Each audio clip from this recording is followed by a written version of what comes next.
Oh, good morning. Can you hear me? Good Good morning to morning, sir. Yes, everyone. we can hear you, sir. Good morning, sir. Good morning, sir. Good morning, sir. Good morning, sir. Good morning, sir.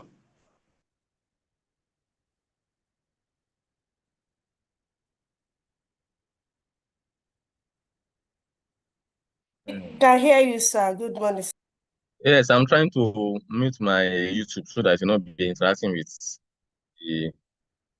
Hold on, please give me 1 minute, please.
Okay, so I think I've been able to manage that.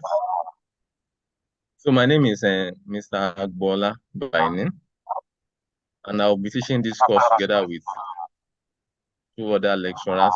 That's Mr. Leke and Professor Yusuf. The course is actually an introductory to insurance in the sense that iPhone is raising up his or hand. Anything you want to talk about? Who is raising up, his or hand, please? Okay, or continue. So I was saying that we are three lecturers taking this course, myself, Mr. Agbola, Mr. Leke, and Professor Yusuf. The course is an introductory, to insurance in the sense that we'll be looking at some, different topics. However, let me let you know that each of these topics we are looking at, we are just we will not be going deep because it's just an introductory. For instance, each of these topics are like courses on their own to the normal insurance students in my faculty. Concept of risk and risk management is a course on its own, a first semester, second semester course. The same thing with all these other topics. So we'll be looking at them briefly, and then be rest assured that whatever we discuss is what will come out in the exam. So at times, when you check your module, you realize that I did not teach everything. Yes, that's because that is where I feel like it's enough for you to know as far as insurance introduction is concerned, and that is what I will examine through as well. So I will start today with the concept of risk and risk management, and then we'll take turn with the other lecturers. Mr. Leke will come next. I will come next. Yeah, and then we'll do it like that till finish the course.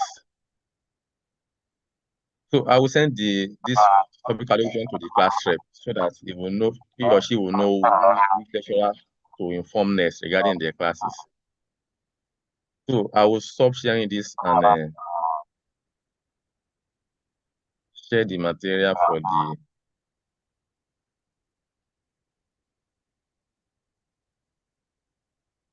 So this is the module for this course. For those of you that are on the LMS now, once you check your LMS, you will see the module uploaded there. All you have to do is download this. But then I can also as well send it to your class rep so that she will share it with the rest of you. This is what we'll be using for this particular course. However, at times, because I'm also your what do you call this online what's the name? Ituto, I'm also your Ituto. I will be dropping some new material on your Ituto, on your LMS portal. So all you have to do is just go through it. It'll be helpful as well.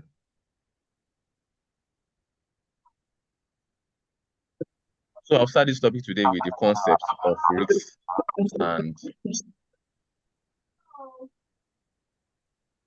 and insurance. And I'll start that risk is everywhere. Business, private life, personal life, decision, even decision of about marriage, business, and so on. There's always an element of risk. So that's why there's this popular saying that risk is everywhere. No matter what you do, there's always. For instance, I can tell you that while coming to school every day while coming to school this morning, for instance, there's an element of risk. I might just leave home with the hope that, I'm going to my office to take a lecture. Please, for those of you talking, please, let's try to mute ourselves so that we can enjoy this. Let me even try to monitor.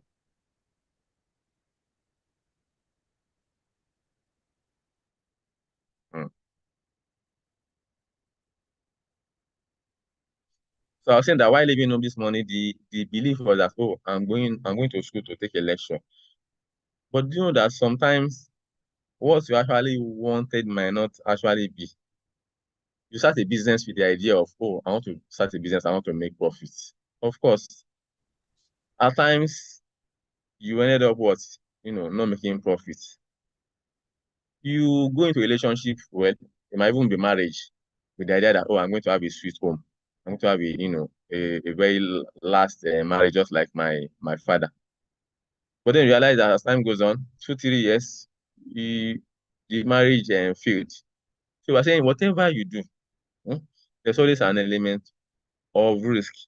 The popular definition of risk I'm going to give is that risk is the uncertainty of an outcome. Risk is the uncertainty of an outcome in the sense that, I want to do something, but I don't know what will actually happen.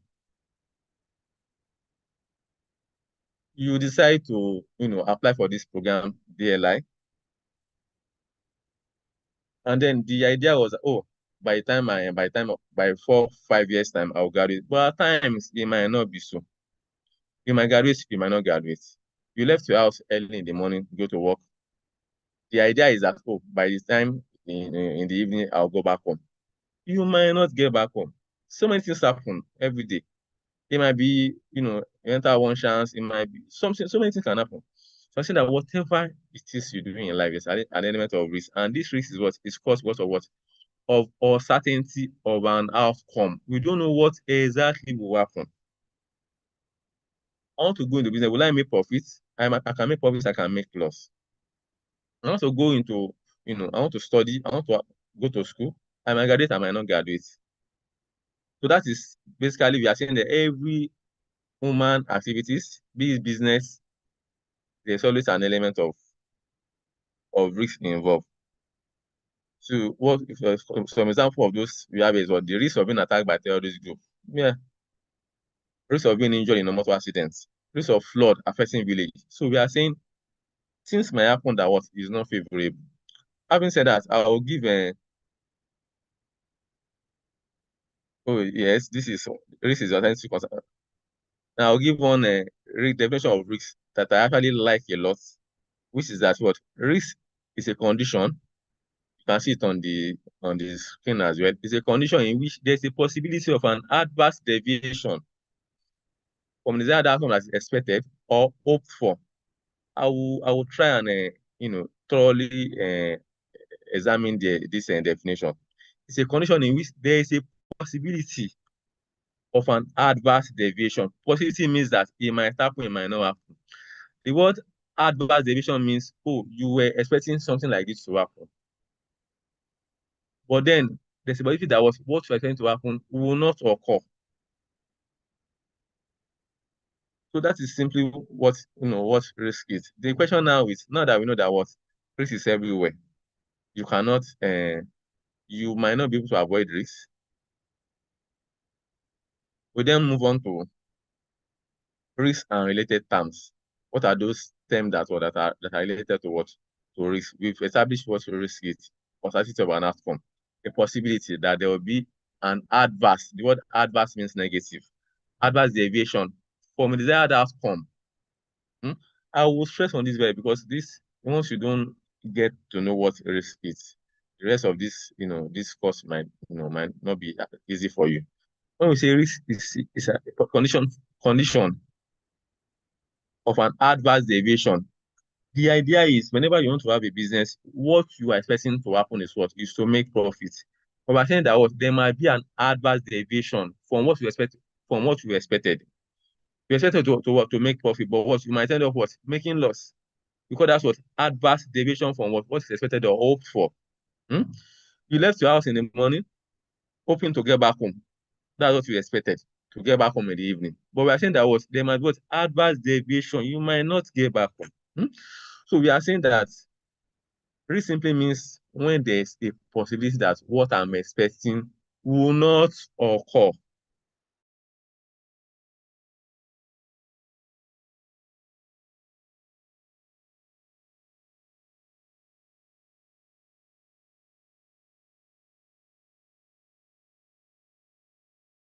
This has two very important elements. The first of them is that there's what we call a uncertainty of an outcome. In the sense that there has to be possibility of different outcome. I'll give an instance.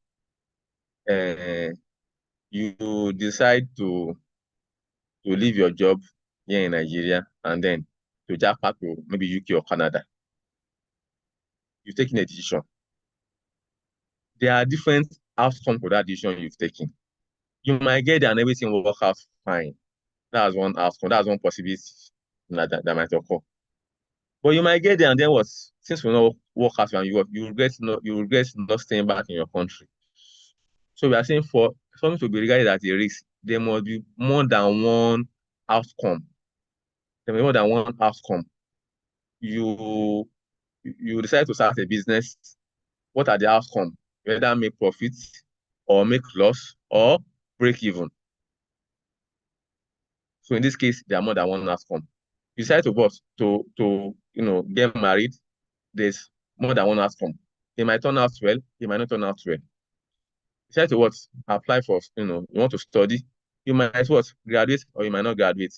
So I think for something to be regarded as a risk, you must have two very important elements. The first of that element is there must be what we call more than one outcome.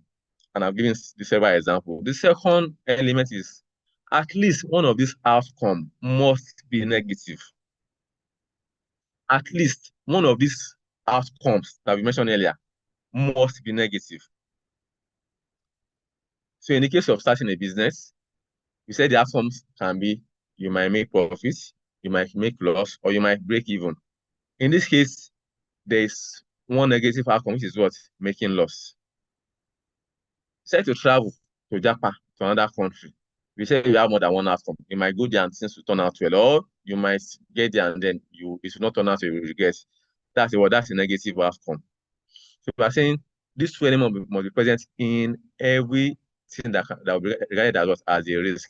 If these two elements are not present in anything regarded then there's nothing called risk. For there to be something called risk, they must have these two elements. First is that there must be more than one outcome. Second is that at least one of these outcomes must be negative. So let's take a look at a scenario. A friend asks you to drop 10,000 naira cash and then show you a coin. A coin usually have an head or a tail. He then told you, oh, if I drop this coin and it turns out that it's head, I will give you 100,000 naira.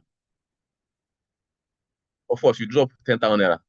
He now said that if you drop that coin and it turns out to be an head, he'll give you 100,000 naira. Or if it turns out tail, he'll give you 50,000 naira. Please let's take a look at this scenario and let's check whether it's a risk or not. The first element is there must be more than one outcome. So in the event of throwing a coin, definitely we have two outcomes. It can either be what? An head or a tail. So it passed the first test of what? More than one outcome. Second test is at least one of the outcome must be negative. Now let's take a look at the scenario. He said if you turn out head, you get 100,000 naira. If you turn out tail, you get 50,000 naira. In these two options, two outcomes that we have, is there anything like a negative outcome? No. Because both of them were actually what? Making more money than you are dropped. So we said that in this case, that scenario is not a risk. Because even though it's past the first test of having more than one outcome, second test of at least one of the outcome of negative was not passed. But let's flip it and say, okay, if you drop on head, you get 100K. If you drop on tail, you lose your money. In this case, that's a risk because if you turn on tail and then you lose your money, that's a negative outcome. I'm not trying to explain that scenario of the condition of risk. For there to be something called risk, there must have these two elements. There must be what we call more than one outcome. Second is that at least one of the outcome must be negative. Having said that, we move on to risk and related term. We are going to look at risk and chance first. Risk and chance first. Now, when we talk about risk, the usual belief is, something negative. Something negative. But let me let you know that risk can come with opportunity. That's why we have some people, we call them we call them a risk taker. They take risk a lot. I've known someone that used over 5 million naira and bet on maybe Chelsea win or Man U win. 5 million naira, for God's sake. That's a very big risk. But because in that risk too, there's an opportunity.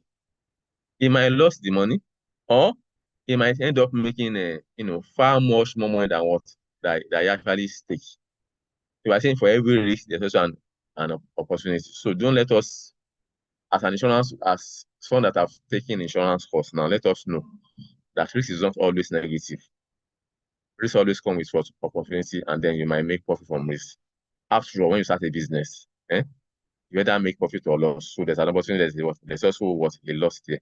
So when we say risk and chance, the perception is that what risk always involves something negative, something that is not desired. But when we talk about chance, the belief is that what is usually a favorable one. So we talk about risk and uncertainty. Uncertainty. Now the difference between these two terms, after all, when I want to define it, I said risk is the uncertainty of an outcome.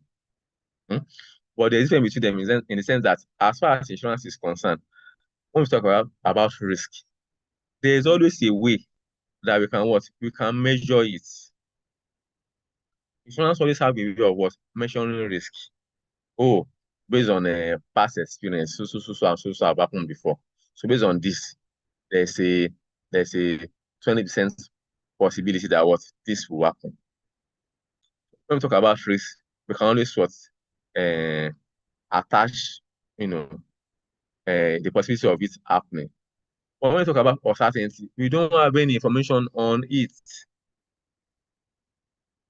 So uncertainty is defined as a state of mind characterized by doubt based on lack of knowledge about what will or what will not happen. In this, when you talk about uncertainty, we don't have any idea of what is going to happen. We just know that since this might happen or might not happen, you cannot put a certain figure, certain measurement to it that based on past data, past information, this is the possibility of this thing happening. We also have risk and hazard. Risk and hazard. So where we said risk means uncertainty of an outcome. You don't know what will happen. Hazard simply means a condition that increase the possibility of loss. A condition that increase the possibility of loss. Now, when I was talking about that insurance or in risk management, and we can always measure risk.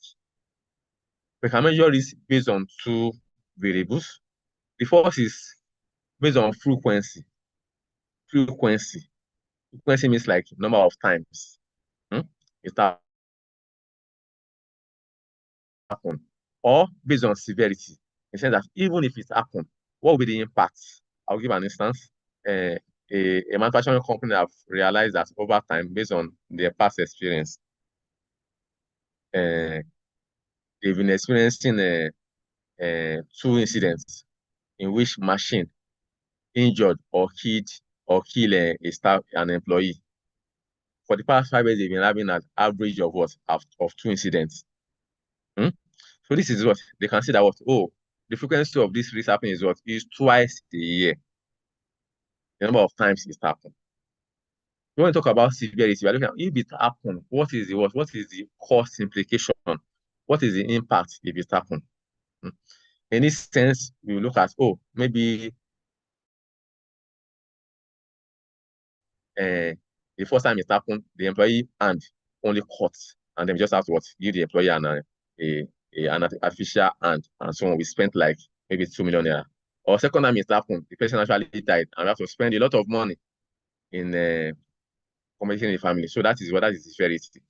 So I said that because I was trying to explain something on hazard. So we now said hazard is a condition that increase the frequency or severity of loss. Any condition that can increase whether the number of times the loss will happen or the impact of it if it happens. It's what we call hazard. All those conditions that can increase whether a risk will occur more. Take for instance, Mr. A have his house beside the filling station where they sell fuel. While Mr. B has his house very far from a filling station. And then we are talking about what? Risk of fire incidents. We should know that based on the proximity to fire to filling station, Mr. A possibility of experiencing fire incident is higher than Mr. B. Why? Because of the presence of the filling station. That's an hazard. So that filling station is what is an hazard. Because we said what it's a condition that increases the possibility of fire incidents occurring. Or let's use a house that was built beside a canal, and one that was built very far from canal. That means that canal is an hazard. Because when there's rain and then there's a flood, the flood can damage the house. So that canal is an hazard. That increases the possibility of flood risk. So that's what we call hazard. Hazard is a condition that would increase the possibility of loss. So we have different types of hazard. We have what we call a physical hazard. We have what we call physical hazard. We have moral hazard and moral hazard. Physical hazard, moral hazard, and moral hazard. Please note the spelling of those, of these two, of the moral and moral. So by physical hazard, we are looking at all those physical structure, physical things that increase the possibility of loss. The example I gave earlier of filling station beside a house, that's a physical hazard because we could see that filling station. We could see that canal. So this is an example of a physical hazard, something that can be touched, something that you can see, building, canal. So those are physical hazard, and they increase the frequency and severity of maybe fire incidents, flood risk, and so on. We have what we call moral hazard, MORAL, moral hazard. So this has to do with increments in the probability of loss as a result of dishonest tendencies of the insured person when there is increase in the possibility of loss because of the dishonest nature of the insured person. We do know what insurance means. Some of you have cars or have property that you've insured. So we have what we call the insured is the person that takes insurance, the person that owns the car, the person that owns the other is the insured. Why the insurer or the insurance company is the company that insured you. So we're now saying that moral hazard occur due to the dishonest, nature, dishonest tendency of what? Of the insured. Imagine, for instance, a person insured his car, and then because he's dishonest, he after he has been driving that car, he owns that car for the past 5 years, so he feel like he need a new car, so he took up an insurance policy on the car, and then during the policy period, he arranged with some guys that in the middle of the night they should come and steal the car in his compound. That's moral hazard. That's dishonesty on the part of what on the insured, and that increases what the possibility of what of loss. Moral hazard is referred to what the dishonest tendency of the insured that increase the severity or frequency of loss. We also have moral hazard. Please know that spelling. That moral end is what E. And you can see not to be confused with what with moral hazard. So under moral hazard, this is the tendency of the insured to what? To be careless, to be indifferent. It's a situation where because the insured feel like he had the insurance policy, he wasn't careless. Usually someone that when he doesn't have insurance policy, he always make sure that when he park his car, he will double check that the car is locked, it's jammed, because he know that he doesn't have insurance policy. But now that he has insurance policy, he's not careless. He will not even care. He just parked. He doesn't care whether the car is properly locked or not. Why? Because he knows, he feel like even if they steal the car, they have insurance company to what? To insure, to give him his car back. So more like that is what is not is has to do with what indifference attitude or carelessness attitude of insured that increase the possibility of loss. This is not to be confused with moral hazard, which down in the case of moral hazard, that one is what dishonesty. When the person want to commit fraud, that's moral hazard, MORAL. But moral hazard means what? Means indifference or careless attitude because he has insurance and then he is not being, being very careful again. So we also look at risk and peril. Risk and peril. Peril here simply means the cost of loss. Peril means the cost of a loss. You insured your car, and then there was a fire from a nearby building. The fire jumped from that nearby building to your own building and burned your car. The peril here is what? Fire. You insured your phone, and then while you were charging it,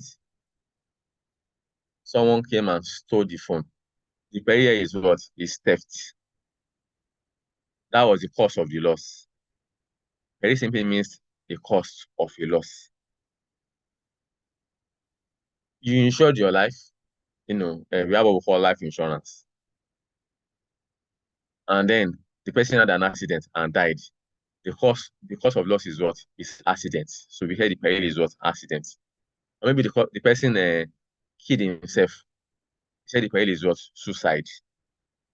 So peril simply means a cause of loss. What actually caused that loss? We have different types. It can be fire, it can be accidents, it can be theft, and so on. So we need to know that peril is cause of loss. So we have what we call a natural peril. These are peril that are not, within the control of human being. Earthquake, flood, hurricane, lightning, and so on. These are peril of nature. They are not something that human being can control. But also what we call a human peril. An example of this is what? Is theft. It's human being that steal. That one is not natural. It's not natural. It's human being that steal. Suicide is another example of a human peril, and so on. So please go through this material very well. But then I think I've been trying to do explain it very well. So having said that, we move on to types of risk. That is classification of risk. How do you classify risk? We have different ways to classify risk. But for the purpose of this class, I will focus on what we have here. We have objective and subjective risk. We have what we call fundamental and particular risk. We have pure and speculative risk. Let me see what we have here. We have objective and objective. We have static and dynamic. We have fundamental and particular. We should have pure and speculative risk. Yes. I would like to add another one to it, which is financial and non-financial risk. So let's start with the first one, which is the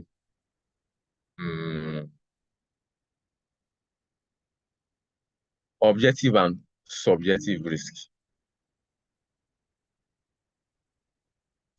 So objective risk simply means variation from the actual loss to expected loss.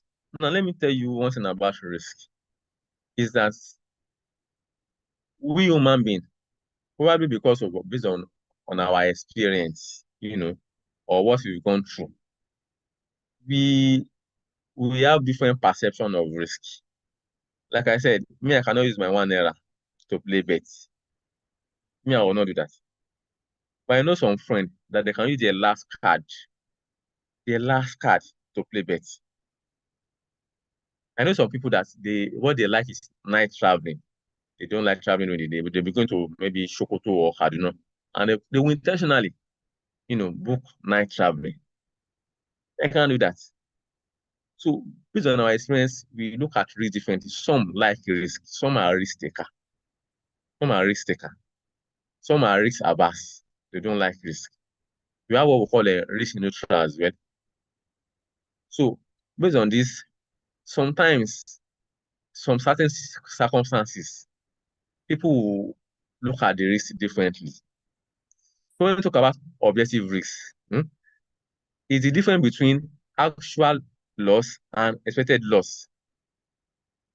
Now, when a particular person is confronted with a scenario, in his own mind, he'll say, "Oh, this is based on my experience. This is loss that will occur." At the end of the day, the actual loss that occur will be different from what he was expecting to occur. A business, for instance, in planning for their financial year, they might say, "Oh, based on our past experience, we are expecting that during this year we will for accident and some other things that will occur, we are expecting a loss of, let's say, 10 million naira. That's the expected loss. But by the time the year ended, you realize that, oh, they actually suffer loss that is different from what they expected. Sometimes it might be more than what they expected, sometimes it might be less than what they expected. Now I said, based on the expectation, they were thinking that it's going to be 10 million naira. But sometimes it might be 5 million naira. That is at the end of the year, when the year ended, actually suffer loss of 5 million naira and not 10 million. So the difference between 10 million and 5 million, which is 5 million, is the objective risk. I will come again. Objective is the difference between the actual loss and expected loss. And I said in this case, the business projected that they'll be having loss of 10 million naira. That's the expected loss. But at the end of the year, the actual loss that occur is 5 million naira. So what is then the objective risk? Is 10 million minus what? Minus 5 million, which is what? 5 million naira. So that's simply what objective risk. Difference between expected loss and actual loss. Why subjective risk means the mental state of an individual, when the person measures it based on his own words, based on his own mental state, based on his own experience. I've seen someone that is so paranoid to the extent that he will say, once it's 8 in the night, he cannot go out. So based on that person, he feel like going out by after 8 is very risky. you can't blame a person. Maybe he has experienced something before, and then he realized that, oh, after it, going out is very dangerous. Subjective risk, it means risk based on what? The mental state of an individual. Mr. A, the way Mr. A will view risk will be different from the way Mr. B will view risk. So we call that was subjective risk. Risk based on how individual was perceive or what, or especially like I said earlier, whereas me, I cannot use my own hand to bet. Some people they don't care. So that was subjective risk. We also have what we call a static and dynamic risk. Static and dynamic. Dynamic means what? All those risks that result from changes in the economy. They are not the same over time. They change based on what? Changes in the economy. They are not usually constant. So that's simply dynamic risk. Why we have what? Static risk means risks that occur irrespective of what, whether there is change in the economy or not. So dynamic risk means risks that occur based on changes in the economy. While static risk means what? Loss that will occur, whether there is change or not in the economy will occur. We have fundamental and particular risks. Fundamental and particular. Fundamental risk means a loss or risk that will affect a large segment or the whole society. Risks that affect a large segment of the society or the whole society. Example of it is inflation. Inflation is a risk because if you kept money in your house, you kept cash in your house, and then there's inflation, it means the value of that cash that you kept reduce. So it's a risk that affects what the whole society at large. It doesn't affect only one person. It affects businesses, it affects individuals, it even affects government themselves. So you say what fundamental risks that affect the whole society at large. It can be inflation, it can be war, things that affect the whole society at large. Inflation, war, unemployment, and so on.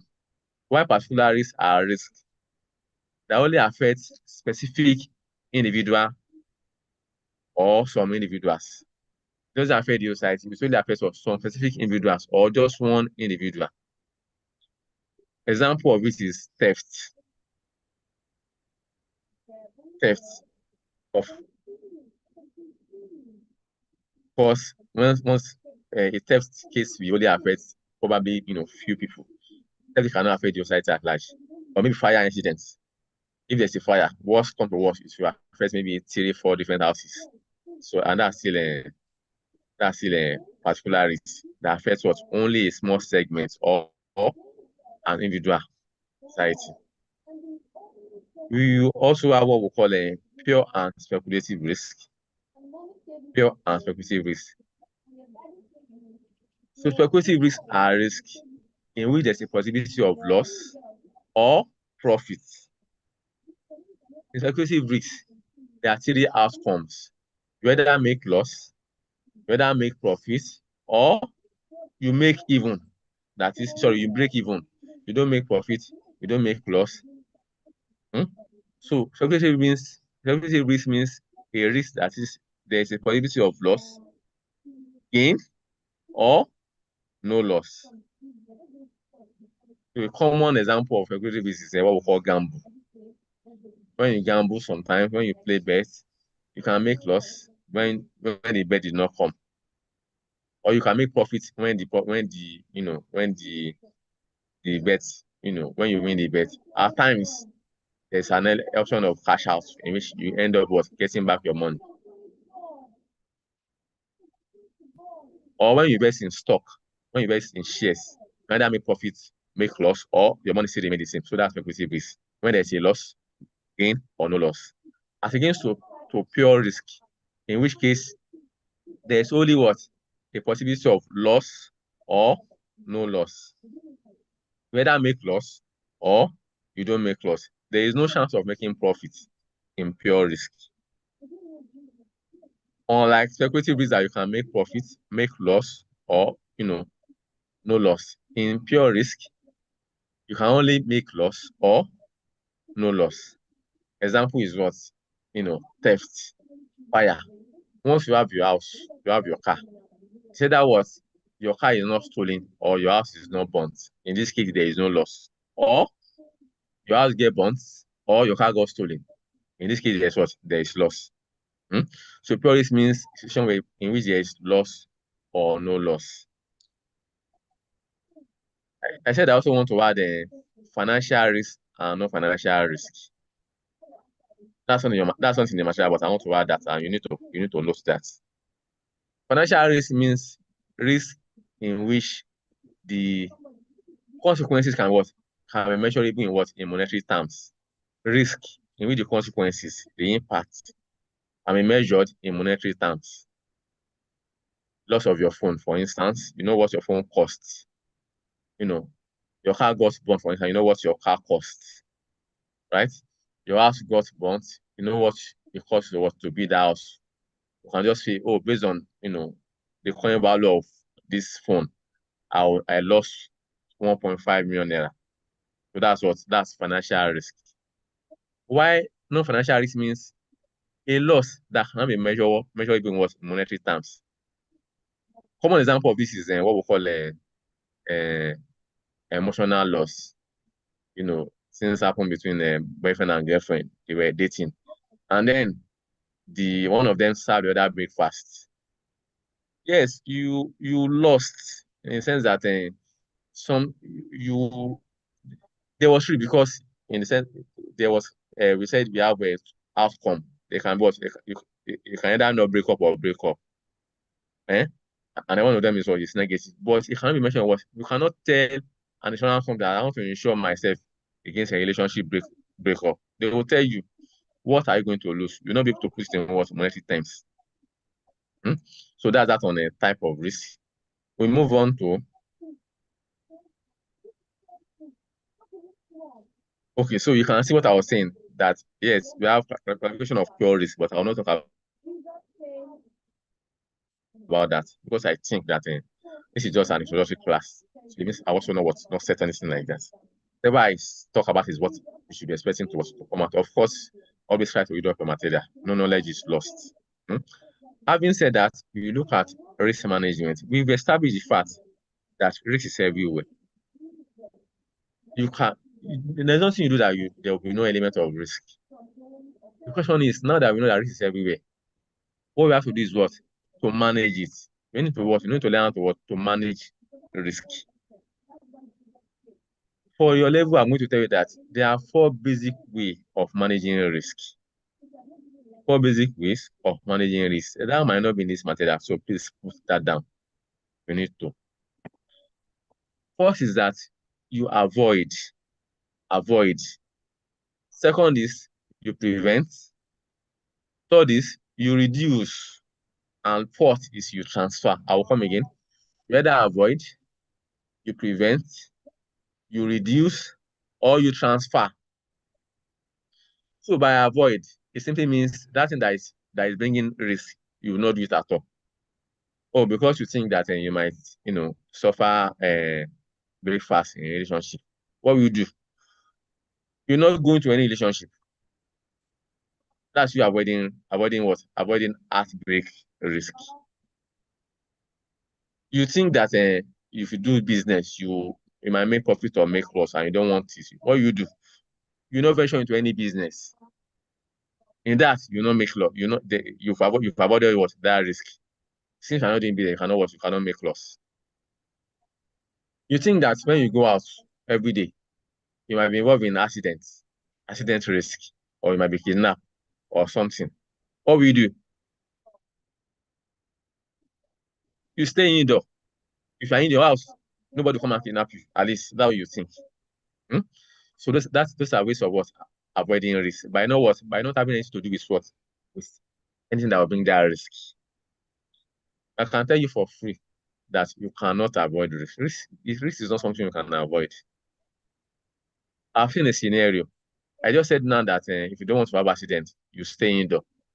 There was one incident that happened in I think it was in Ijushaga. It was this Dana year crash. I can't remember the year. Dana year crash. But I think some of you remember it. It was quite, it was trending then. I know a friend that was in his house, jejely. He did not go out, so that you know that because he went out, that's why he have accident. But he was in his house, jejely. And then this spring crash killed him in that same house. If you had said that, yes, I'm trying to avoid accidents, so I don't want to go out. He was in his house and then you see that of accidents. So I'm saying that risk cannot be totally avoided. So if you know that you cannot avoid risk, the next thing is to try and prevent it. That's the second basic method of managing risk. You prevent that risk.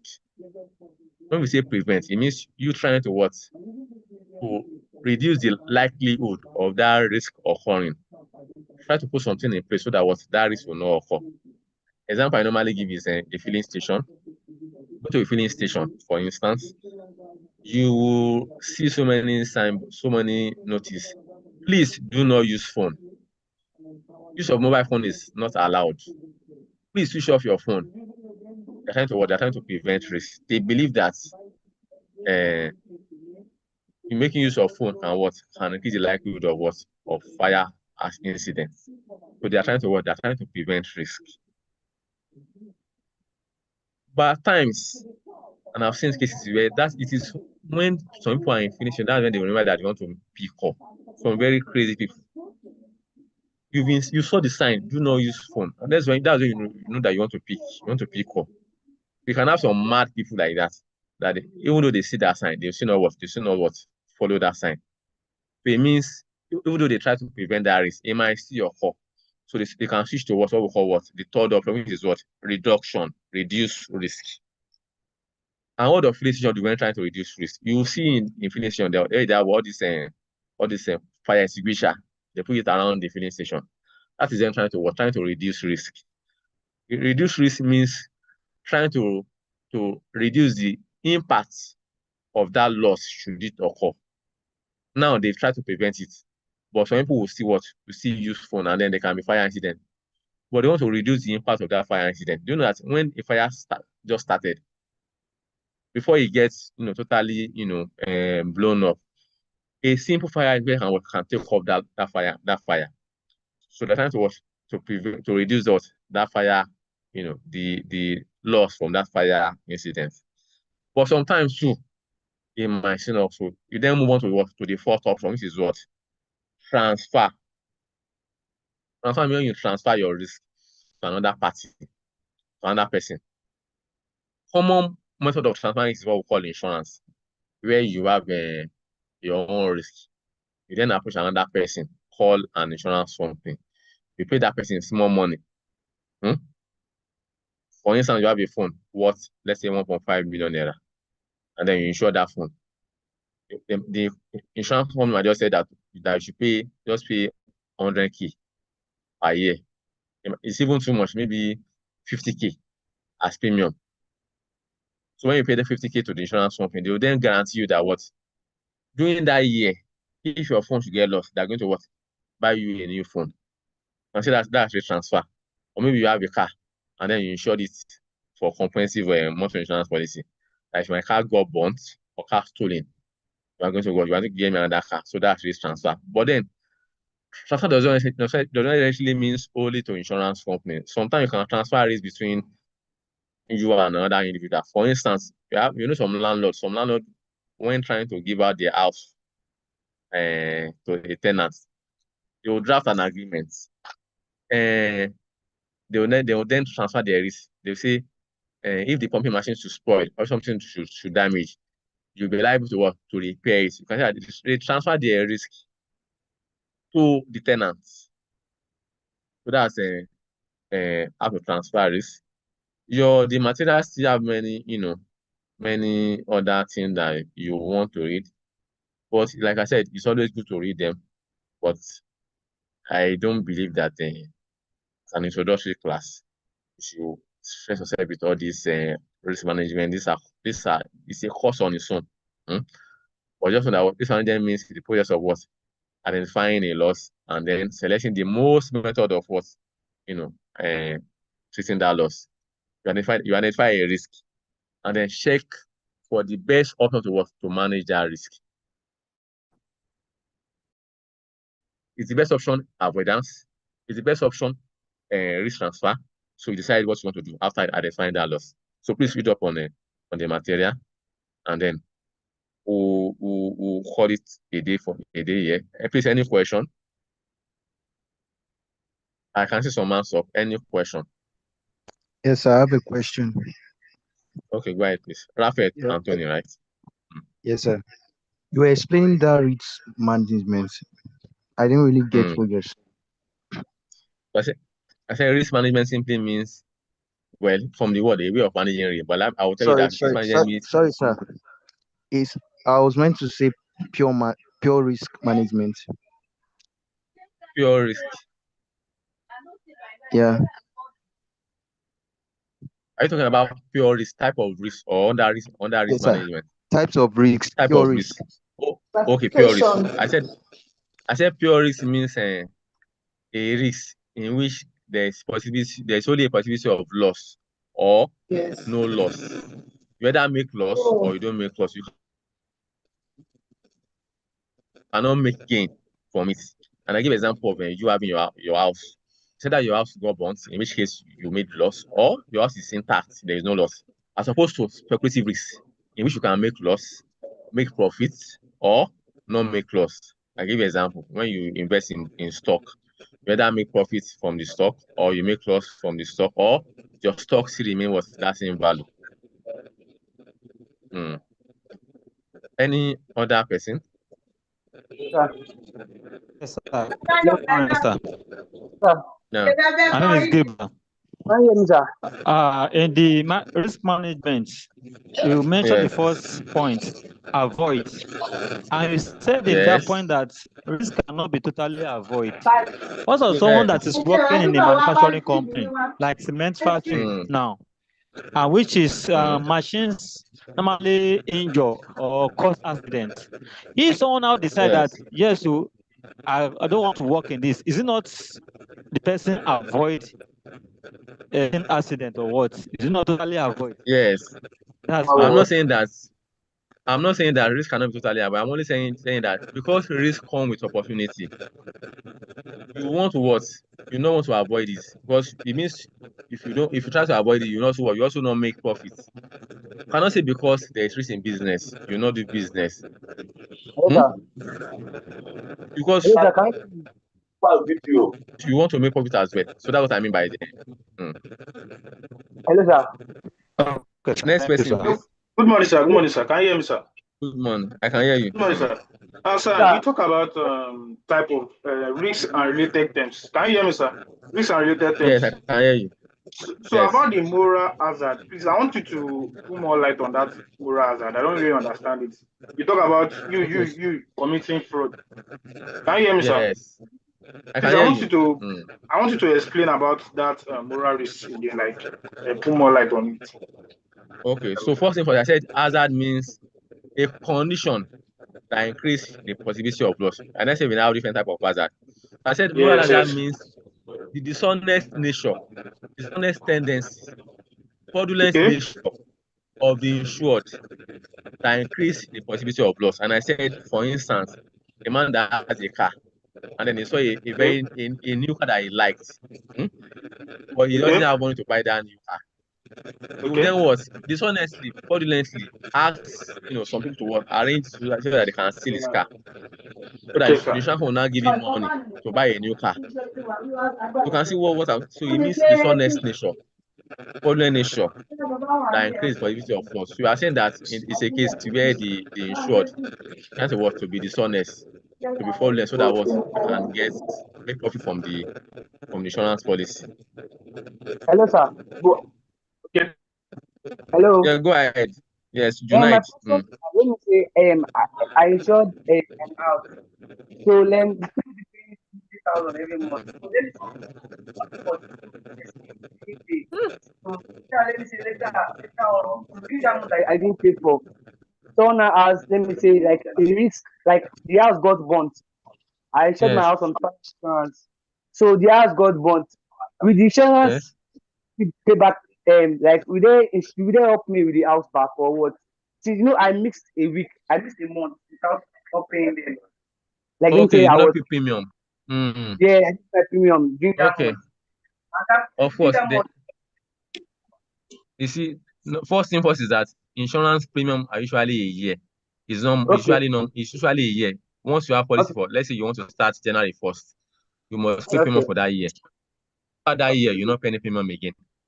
So okay, if that thing happened during that year, they will indemnify you. But then let's assume a case where you arrange insurance company that you want to make it quarterly. It's also possible. You want to be paying the premium every 3 months. It's also possible.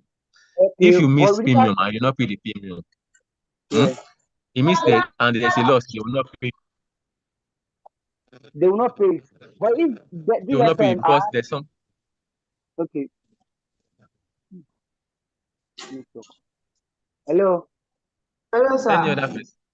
Hello, Yeah. sir. Good morning, sir. Good morning, I sir. don't understand static rules. Good morning, Good sir. morning. Who is that? This, Name, please. sir, please, can you enlighten us more on the statistic and dynamic risks? Static. Static. Static and dynamic. Static in your own statistics. Yes. Sorry, the skip of static and Okay. So dynamic risk. It means that when there is a risk When that did they occur change? because of changes in the economy. Oh, Risks that occur yes. because of changes in the economy. That's dynamic risk. Risks occur because there are changes in the economy. Maybe inflation was 10% before. Inflation is now 20%. So the risk now occur. As opposed to static risk, which in this case, whether there is changes or no changes, the risk is what is present. Yes. So that's Hello, sir. sir. Hello, sir. so one by one, please. Sir, this is Yes. Junad Oluwa. Okay. Yes, sir. So let's say I'm into life insurance, like life insurance. Yes. So if I want to insure my child in a kind of situation, am I just allowed to do a 1 year annual insurance?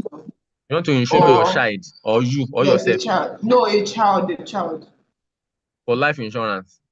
Yes, for life insurance. Is it just a annual of a year or the Yes, duration? Is it we have just a different year? type of life insurance. We have what we call term insurance, which can be a year, 2 years, 3 years, 4 years or so. We have what we call whole life, which means you want to insure the person for the rest of the person's life. So we have different types. But then in your course outline, there's a topic called life insurance.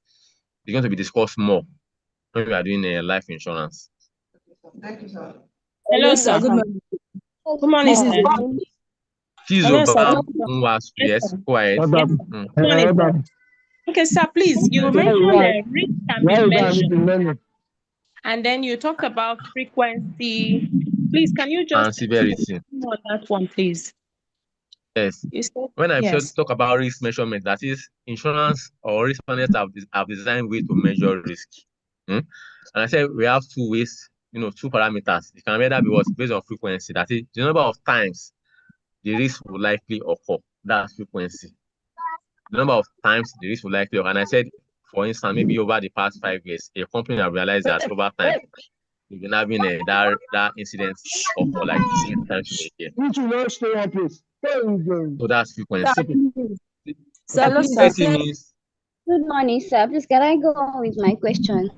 Hold on, please. I'm still trying to answer one person's question. Explain it now. Just hold on, Why please. severity means if the risk should occur, what is the impact of it if it should occur? What is the cost if that risk should occur? So they Sir, are I different. didn't get Frequency means that one you said. I didn't get that word you said. The second one. What did you call it? severity. SEVERITY. Severity. Okay, severity. Okay. Thank you. Go ahead. SEVERITY. Sir, I want to ask. So it means if the risk eventually occur, what is the impact of that risk? Next question. Okay, sir, I want to ask under the non-financial risk, can it be insured? Can the non-financial risk be insured? That reminds me. I actually omitted something very important that I should discuss. Why doing now? I have to go back to it. I will start with the fundamental and particular risk. I said fundamental risk means risk that was affect the society, right? They affect everybody. Inflation, war, and so on. So that kind of risk cannot be insured. You cannot expect an insurance company to insure you against inflation, against war. So fundamental risks are not insurable. Why particular risk, the one that affects a small segment or individual in society, can be insured. So we also have pure risk and speculative risk. Please know this point too. It's a very common how would I put it? Common exam question. Yes, and I'm telling you, it's a very common exam question. So please know the point. I said that fundamental risks are not insured because it affects the society at large, so you cannot insure it. Why particular risks affect a small segment or individual via theft? So these are insurable. We also have pure risk. Pure risk means risk that can either be what? Loss or no loss. This is also what? Insurable. While speculative risk cannot be insured because insurance cannot insure you for what? For bets. You cannot play bet and say, I'm betting $1 million on this. If it happens, if it didn't happen, I'll make 20 million, and then you expect insurance company to insure you. So speculative risks are not insurable. Why pure risks are insurable? Now, for financial and non-financial risks, financial risks are insurable because we can actually put a figure to it that in case you suffer loss, this is the amount of money we are going to give you. But non-financial risks are not insurable because you cannot measure, you cannot put a figure to heartbreak. You cannot put a figure to what? To emotion. So I guess that answers your question. Financial risks are insurable, why non-financial risks are not insurable? Sir, what about subjective risks and dynamic? Well, exactly. Subjective risks and objective risks are not them as either insurable or not insurable. It's just us telling you that, some people, the way they view risk is different from other people. So that one cannot be termed as either insurable or not insurable. The same thing with what? Dynamic and static risk. So the one that can be termed as either insurable or not insurable are pure risk and speculative risk, financial risk and non-financial risk, and fundamental risk and particular risk. Please note the one that are what? That are insurable and the one that are not insurable in it. Sir, please, I want to get the definition of this risk management. You said risk management means identifying risk and best option towards. Identifying risk and selecting the best alternative to manage the risk. It's as if for that. First thing for you have to identify the risk, and then select the best option to manage that risk. Like I said, I won't go deep into risk management because it's a course on its own. But I'll just say that risk management simply means what? First of what? Identifying a risk and selecting the best option to manage that risk. And I said, for instance, after identifying that you are faced with a risk, and decide to choose either of the 4 options we mentioned. We mentioned 4 options: either avoid, prevent, reduce, or transfer. So after identifying the risk, you then decide, I've seen this risk now. So which of these 4 options will I use to manage the risk? Okay, sir. Thank you, sir. Hello, sir. Yes. Sorry, please. I wanted to ask a question, but you've answered me the dynamic risks. But the other one I want to ask that we have positive and negative risks. Is negative risk still a risk? Because once we have negative, means that there's no risk in it. I want to understand that part.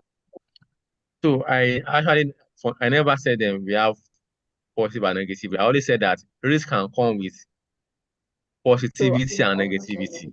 Yeah. That is, yes, a risk, for instance, a risk of your side business, for instance, means that you can either make profit from that business, which is a positive, or make loss, which is a negative. I'm not saying that it is that positive nature of risk that make risk not to be avoided. Because come to think of it, you say yes, there's risk, there's negative part of risk, but there's also positive part of risk. You cannot say because something can marriage can divorce can happen in marriage and not get into marriage. Because of there's this positive part of it. Same thing with business. So I'm only saying that risk comes with opportunity, which is the positive side of risk, and negative, which is the negative part of risk. And I mentioned that as insurance students, you should not be seeing risk as just negative again. See it as what both negative and what as positive. Okay, sir. Thank you, sir. Hello, sir. Good morning, sir. Good morning.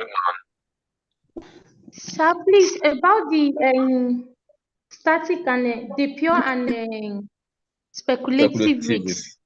Yes. Yes. Please, I did not get properly which one among them is insured and non-insured. Okay. Thank you, sir. So I will answer your question by asking you that if you're as an insurance company, would you want to insure someone that is playing bets? Will you insure someone that play bets or that is gambling? No, sir. So that means speculative risk is not insurable, while pure risk is insurable. Okay, sir. Good morning, sir. Good morning. So my question, sir, is regard to static and dynamic risk. Can we transit from static risks to dynamic? Is it possible in an annual risk assessment to transit from static risk to dynamic risk? So the idea of classifying risk based on this static and dynamic is just to let us know that there's some risk that no matter what happens in the country, in society, it is not impacted. Let me give you an instance. You are someone that usually hold cash a lot, or put your money in bank, and then there's inflation over time, which means that the value of the money you'll be keeping in your house as cash or in bank is now what reducing. So we are trying to say that because of changes in the economy, which is what inflation, it means what you are exposed to risk, and that is what we call a dynamic risk, when you are exposed to risk because of changes in the economy. Whereas we have some risks that no matter what happens in the economy, it does not affect that risk. Let me give an instance. You are someone that like traveling, night traveling a lot, like night traveling a lot. What changes in the economy will make you traveling nights? You should not change anything, because whether you travel, whether there is inflation or whether there's no inflation, there's always risks involved in what you traveling in the night, and it doesn't have impact on it. So the idea of transiting here does not come in as well. What we are just looking at is, if there is change in the economy, will it affect this risk? If it's yes, then that is dynamic risk. If there is no change in the economy, would the risk still occur? If it's yes, then that's static risk. And let me inform you that your exam is MCQ OBJ. So you are just required to have a good idea of whatever we discuss. It's not like you are writing notes, writing theory. You get what I'm trying to say? So just have basic understanding of what we discuss in class, and you'll be good to go. Secret Akonde. Or who is next? Can you hear me, sir? Sir, Junaido. You said, hello, sir. Okay. Speaking. You said hazard is a condition that increases the possibility of loss. Yes. So you made mention of physical, moral, and moral. In a situation whereby the insurance company gets to know that you are being dishonest or you are careless, are they still going to pay you in full or not? No, actually, whenever there is a loss, and then you report the loss to insurance company, they usually investigate. So if they see an element of fraud, they usually have the option of not paying. Let me give you an instance. There was a case that I was informed about, in which case this person insured his car, and then intentionally set the car on fire. So he reported that his car got burnt. The insurance company should pay him. So they investigated. In fact, they actually involved the police, and then they found out that he set the car on fire. So instead of them to even pay him, they even took him to court. What my request? Okay, sir. Thank you, sir. 2024. Thank you so We much still have for 11 today, minutes. sir. Any question? Thank you. So please put down Really your learn a name lot. and matric number, attendance. Please do that. Name and matric number as attendance. Do that now. Hello, sir. Can we have your number? Hello, yes, sir. the class has my number. The class has my number. Do you want me to call it here? Okay. It's important. So if we have any question, you can share my number with them. Yes, I've given the permission to the class to share my number with you, so you can have my number from your class. Thank you, sir. We'll have another class very soon. Really appreciate what you do. Thank you, sir. You're welcome. So we end the. Yeah. Thank you, sir. Thank you, sir. We are very glad, sir. We enjoy your class, sir. Thank you very much. My pleasure.